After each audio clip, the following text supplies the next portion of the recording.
Here is a tutorial on how to make the Los Illuminados insignia out of railroad spikes. You can see these all throughout the game, especially in the guard or prison, and just specifically throughout the castle. But I'm lucky enough to live like right next door to a railroad track, an active railroad track like 2 blocks away, so I just walked there with my tripod and everything, and I wanted to get some cool Resident Evil B-roll shots before I actually get the materials I need.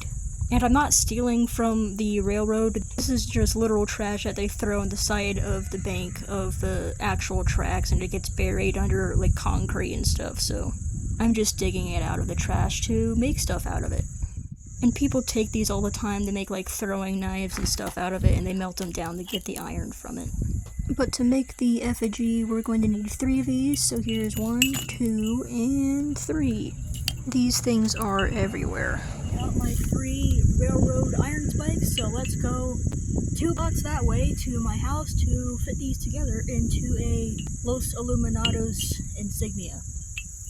There is actually a lot of good filming locations around my area, so expect to see some familiar looking locations in future videos. But we're going to wash these down and then quickly wipe off the water with a rag just to prevent moisture seeping in and causing more rust. And then I'm going to let those dry and then we can put them together. Ignore this part because I did it completely wrong, but it's the same idea. You're going to wrap some yarn or string around this a lot just to make sure that the pieces don't move. And glue down the end of your string onto one of the pieces while you're starting so it doesn't move while you're wrapping around. And to make sure it's extra strong and stays in place. I also put super glue around the outside of the string just so it doesn't move or get untangled.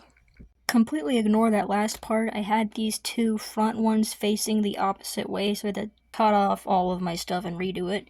I super glued all the pieces together so they won't move while I'm wrapping the string around it.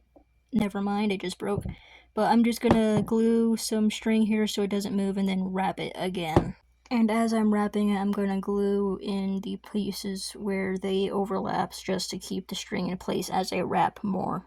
And as you're wrapping, make sure to put a lot of tension as you're wrapping it around your spikes to make sure the string is pulling on the pieces and making them secure and stick to one another. But I wrapped it a bunch of times until I got it to a point where these don't move at all when I touch them. And I'm going to take this string and tightly wrap it around here and then super glue it in place.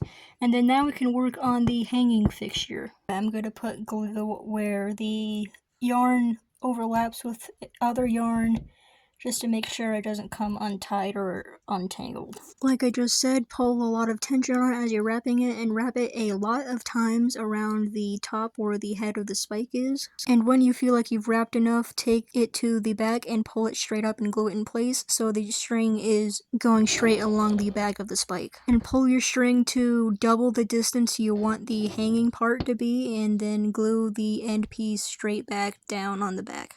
And after you do that, fold that back down and then glue it again, just so the string is extra secure and it has double the thickness so it's not going to snap or break. Once you have that glued in place, wrap the remaining string around it as much as you want just to make it look nice and to secure it even more. And when you cut the remaining string off, just glue it in place like you did with the rest of the string. I recommend using thicker string, but this is just what I have. You are free to add extra details if you want, like extra dirt or blood splatters, or weathering to the yarn, but I'm gonna leave mine here.